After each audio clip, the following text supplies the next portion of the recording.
Advocate Gopalakrishnan, VS Achuthanandan സർക്കാരാണ് justice Nisar കമ്മീഷനെ വെച്ചത് അല്ലേ? ആ നിസാർ കമ്മീഷനാണ് എഴുതി കൊടുത്തത് മുനമ്പത്തേത് വഖഫ് ഭൂമിയാണെന്ന്. അദ്ദേഹമാണ് ഈ പ്രശ്നങ്ങളൊക്കെ തുടങ്ങി വെച്ചത് എന്നൊരർത്ഥത്തിൽ പറയാം. ഇപ്പോൾ നോക്കൂ, മറ്റൊരു കമ്മീഷനെ വെച്ചിരിക്കുകയാണ്, ജസ്റ്റിസ് രാമചന്ദ്രൻ നായർ കമ്മീഷൻ. അപ്പോൾ ഇങ്ങനെയൊരു കമ്മീഷനെ വെക്കുന്നത് കൊണ്ടുള്ള പ്രയോജനം എന്താണ്? ഇത് പിന്നെയും ഇങ്ങനെ നീട്ടി കൊണ്ടുപോവുക എന്നതിനപ്പുറത്തേക്ക് സർക്കാർ ഈ വിഷയത്തിൽ സതുദ്ദേശപരമായി ഇടപെടാൻ ആഗ്രഹിക്കുന്നില്ല എന്ന് തന്നെയല്ലേ മനസ്സിലാക്കേണ്ടത്?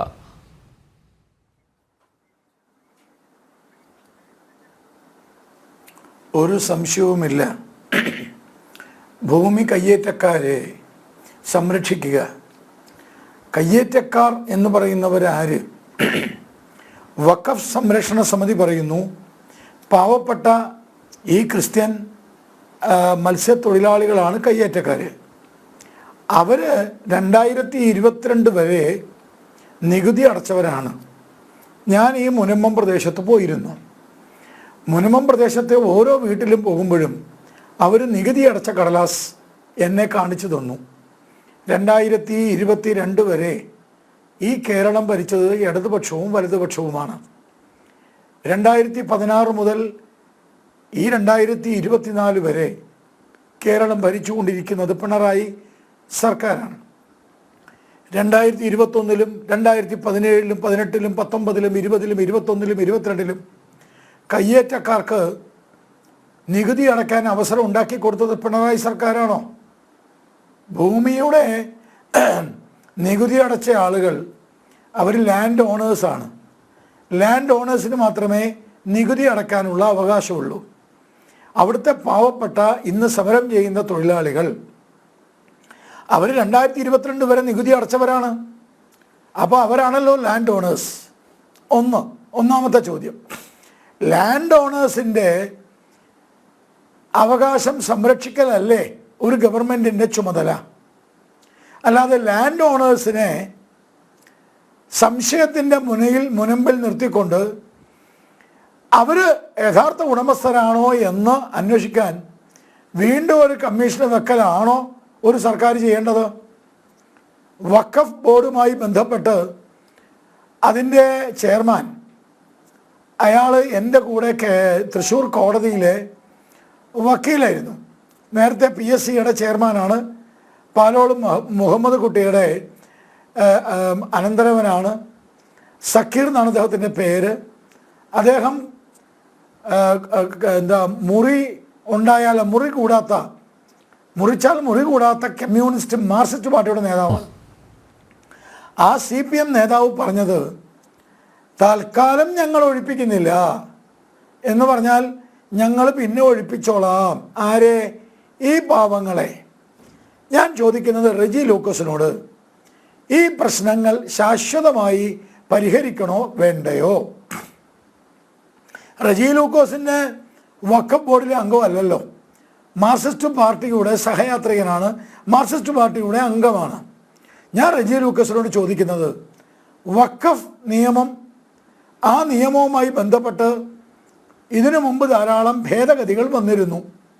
1954-ലാണ്. ഇത് റെജി ലൂക്കോസ് മാത്രം അറിയാനല്ല, നാട്ടിലെ ജനങ്ങളും കൂടി അറിയട്ടെ. എന്താണ് ഈ വഖഫ്? എന്താണ് ഈ ഭൂമി?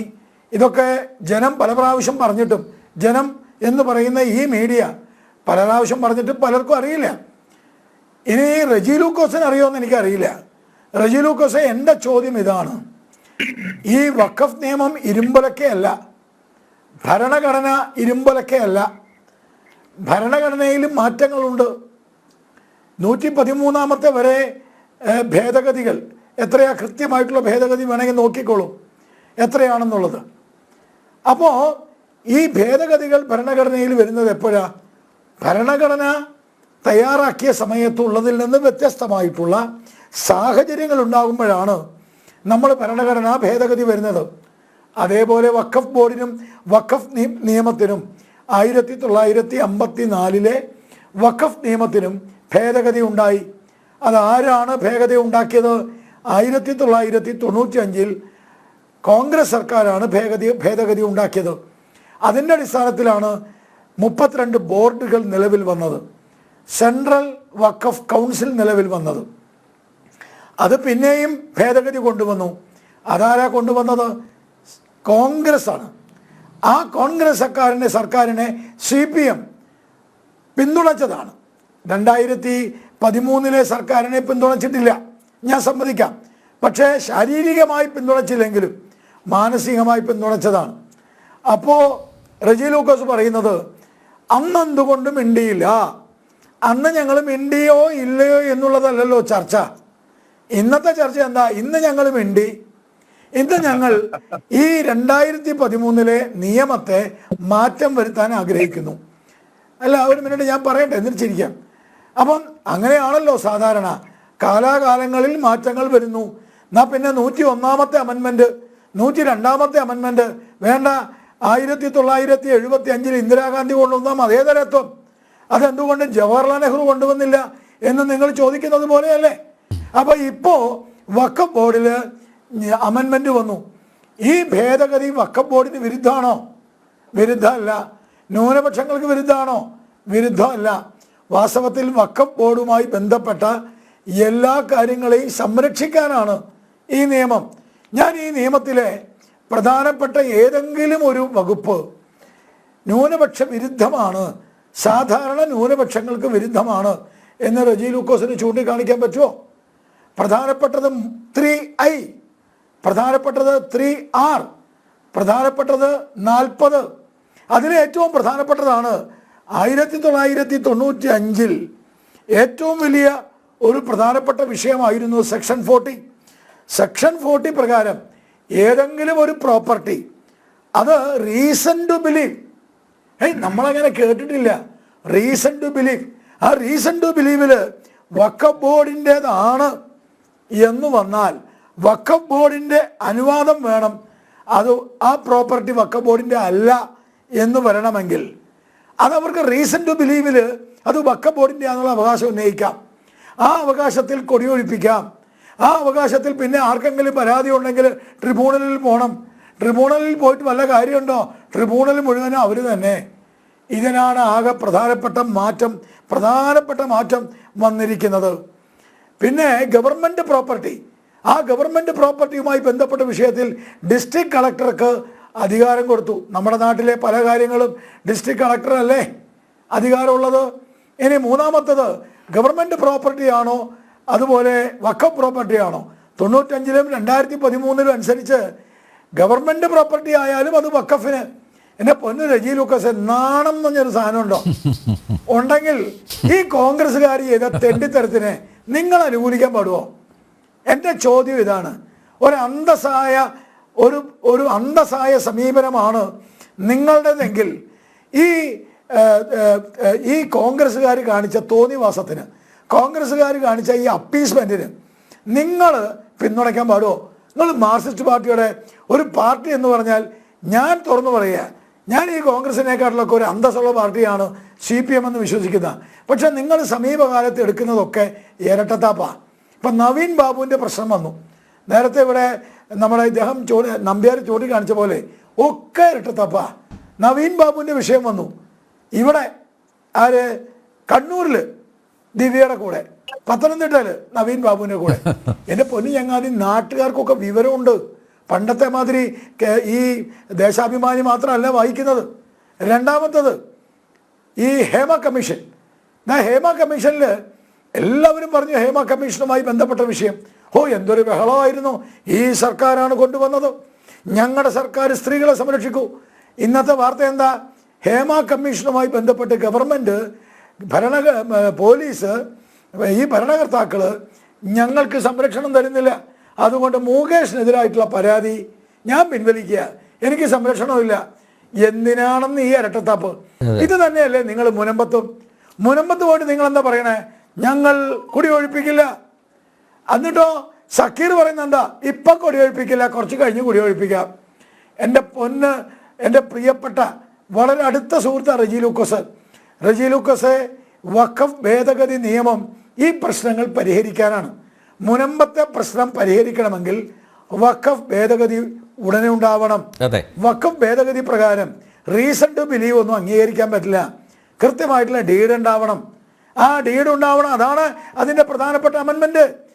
ഡീഡ് ഉണ്ടെങ്കിൽ വഖഫ് എടുത്തോട്ടെന്ന്, ഡോക്യുമെൻ്റ് ഉണ്ടെങ്കിൽ വഖഫ് എടുത്തോട്ടെന്ന്. എന്താ വഖഫിന് മാത്രം പ്രത്യേക അനുവാദം കേരളത്തിൽ, ഇന്ത്യയിൽ? എന്താ ഇതിൻ്റെ കാരണം? എന്നിട്ട് വഖഫിന് ഈ കോൺഗ്രസ്സുകാർ എന്ത് ചെയ്തു? വഖഫുമായി പ്രശ്നം മുനമ്പത്തേക്ക് ലീഗുകാർ പോയി. ലീഗും വഖഫും തമ്മിൽ എന്താ ബന്ധം? ലീഗ് പറഞ്ഞാൽ സക്കീർ കേൾക്കുമോ? സക്കീർ CPM കാരനല്ലേ? വെറുതെ കണ്ണിൽ പൊടിയിടുക. ഞാൻ ഒരു കാര്യം ഈ ചർച്ചയിൽ പറയാം. ഞങ്ങളൊക്കെ ജീവിച്ചിരിക്കുന്നിടത്തോളം കാലം പിണറായി വിജയനല്ല, അദ്ദേഹത്തിൻ്റെ ദൈവം തമ്പുരാൻ വന്നാലും ശരി, അദ്ദേഹത്തിൻ്റെ ഉപ്പാപ്പൻ വന്നാലും ശരി, അനുവദിക്കില്ല. മുനമ്പത്തെ ഒരു ക്രിസ്ത്യൻ കുടുംബത്തെയും അവിടുന്ന് ഇറക്കാൻ അനുവദിക്കില്ല, ഒരു മുസ്ലിം കുടുംബത്തെ ഇറക്കാൻ അനുവദിക്കില്ല. ഞങ്ങളുടെ ഈ തൃശ്ശൂരിൽ ചാവക്കാട് 10 ഏക്കറിൽ മുസ്ലിങ്ങളാണ്. ഞങ്ങൾ പോയിരുന്നു. ഞങ്ങളെ കാണാൻ ആ മുസ്ലിങ്ങൾ വന്നത്. അവരൊക്കെ സുരേഷ് ഗോപിയെ തോൽപ്പിക്കാൻ വോട്ട് ചെയ്തവരാ. എന്നോടെന്താ പറഞ്ഞെന്നറിയോ? ഞങ്ങൾ സുരേഷ് ഗോപിയെ തോൽപ്പിക്കാൻ വോട്ട് ചെയ്തവരാ. പക്ഷേ ഇന്ന് മനസ്സിലായി, നിങ്ങളെ ഉള്ളൂ ഞങ്ങളെ രക്ഷിക്കാൻ. എൻ്റെ പ്രിയപ്പെട്ട റജി ലൂക്കോസെ, കയ്യേറ്റക്കാരെ സംരക്ഷിക്കുന്ന ഒരു ഭരണകൂടമാണ് ഇന്ന് പിണറായി സർക്കാർ. കയ്യേറ്റക്കാർക്ക് വേണ്ടി നിൽക്കുന്ന ഒരു ഭരണകൂടമാണ്. കയ്യേറിയവർ വാദിയും പാവപ്പെട്ട എന്താ പറയുക പൈസ കൊടുത്ത് മേടിച്ച ആളുകൾ പ്രതിയുമാകുന്ന ഒരു ആശ്ചര്യജനകമായ ഒരു സർപ്രൈസിങ് ലോ ആണ്. എന്നിട്ടോ ഇവർക്ക് കോടതിയിൽ പോകാൻ വയ്യ. നിങ്ങൾ പറയുന്നത് എന്താ? നിങ്ങൾ പറയുന്നത് ഞാൻ എന്നൊന്ന് തീർത്തോട്ടെ. ഇവർ പറയുന്നത് എന്താ? നിയമം വേണമെന്നല്ലേ? എന്നാൽ പിന്നെ എല്ലാവരും സിവിൽ കോടതിയിൽ പോട്ടെ. വഖഫിൻ്റെ ഒരു ഭൂമി, ആ ഭൂമി വഖഫിൻ്റെ ആണെങ്കിൽ നിങ്ങൾ സിവിൽ കോടതി പോ. ഇത് ഈ വഖഫിൻ്റെ ട്രിബ്യൂണൽ, ഇനി ആ വഖഫിൻ്റെ ട്രിബ്യൂണൽ 2 സ്ത്രീകൾ വേണം. അമെൻമെൻറ്റിലുണ്ട്. ആ 2 സ്ത്രീകളും മുസ്ലിങ്ങളാവണം. അമെൻമെൻറ്റിലുണ്ട്. അപ്പം മുസ്ലിം സ്ത്രീകൾക്ക് പ്രാധാന്യമുണ്ട്. എന്നാ കാരണം? വഖഫ് ഭൂമിയിൽ ആ പിന്തുടർച്ച അവകാശ പ്രകാരം വഖഫ് ഭൂമി, പ്രൈവറ്റ് വഖഫ് ഭൂമി 2 ഉണ്ടല്ലോ. അതിൽ പ്രൈവറ്റ് വഖഫ് ഭൂമിയിൽ പിന്തുടർച്ച ഹെറിറ്റൻസ് അതില്ലാതെ വന്നാൽ അത് വഖഫ് ബോർഡിന് പോകും. അതിനകത്ത് യാതൊരു രക്ഷയുമില്ലാത്തൊരവസ്ഥയുണ്ട്. അതിന് ഈ ഭേദഗതി മാറ്റുന്നത്. അങ്ങനെ വഖഫ് ബോർഡിനല്ല പോവുക, അവിടുത്തെ സ്ത്രീകൾക്ക് പോകും. മുസ്ലിം കുടുംബത്തിലെ സ്ത്രീകൾക്ക് കിട്ടും. ഇന്ന് മുസ്ലിം കുടുംബത്തിലെ സ്ത്രീകൾക്ക് അവകാശമില്ല, ഇൻഹെറിറ്റൻസ് പവർ ഇല്ല. ആ ഇൻഹെറിറ്റൻസ് പവർ മുസ്ലിം സ്ത്രീകൾക്ക് കൊടുക്കുന്നതാണ് അമെൻമെൻറ്റ്. എന്തിനാണ് നിങ്ങൾ എതിർക്കുന്നത്? മുസ്ലിം സ്ത്രീകൾക്ക് വേണ്ടി ഞങ്ങൾ ട്രിപ്പിൾ തലാഖ് കൊണ്ടുവന്നപ്പോൾ നിങ്ങൾ എതിർത്തു. മുസ്ലിം സ്ത്രീകൾക്ക് വേണ്ടി ഞങ്ങൾ വിവാഹപ്രായം കൃത്യമായി ഒരു മച്യൂരിറ്റി കൊണ്ടുവരണം, 21 വയസ്സാക്കണം, നിങ്ങൾ എതിർത്തു. ഇപ്പം മുസ്ലിം സ്ത്രീകൾക്ക് ഇൻഹെറിറ്റൻസ് ആയി വഖഫ് കിട്ടണം എന്ന് പറയുമ്പോൾ അതിനെ നിങ്ങൾ എതിർക്കുക. അപ്പം നിങ്ങളുടെ ലക്ഷ്യം എന്താ റജി ലൂക്കോസെ? നിങ്ങളുടെ ലക്ഷ്യം 10 വോട്ടിന് വേണ്ടി ഈ നാട്ടിലെ ജനങ്ങളുടെ ഭൂമി ഈ കയ്യേറ്റക്കാർക്ക് കൊടുത്ത് കയ്യേറ്റക്കാരെ സംരക്ഷിക്കുന്ന സമീപനമാണ് നിങ്ങളുടെ ഭൂമി. അനുവദിക്കില്ല. 1954 വഖഫ് വന്നത്. 1500 കൊല്ലം പഴക്കമുള്ള ക്ഷേത്രഭൂമി എങ്ങനെയാ ഈ വഖഫിന്റെ കയ്യിലാവുന്ന?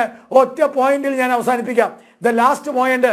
അങ്ങനെയാണെങ്കിൽ നമ്പ്യാരെ BJPയുടെ സംസ്ഥാന വൈസ് പ്രസിഡന്റ് എന്ന നിലയിൽ നിങ്ങളോട് പറയുക, അങ്ങനെയാണെങ്കിൽ ഈ നാട്ടിലെ ജനങ്ങളോടും ഈ റജി ലൂക്കോസിനോടും CPMനോടും പറയാണ്, കൊടുങ്ങല്ലൂരിലെ ചേരമാൻ മസ്ജിദ് ഞങ്ങൾക്ക് വിട്ടുതരേണ്ടി വരും. ചേരമാൻ മസ്ജിദിന്റെ ഉള്ളിൽ കത്തുന്ന ആ വിളക്കുണ്ടല്ലോ, അത് ഹറാമാണ് മുസ്ലിമിന്. ആ ചേരമാൻ മസ്ജിദ് കൊടുങ്ങല്ലൂർ ദേവസ്വത്തിന്റെ വകയായിരുന്നു.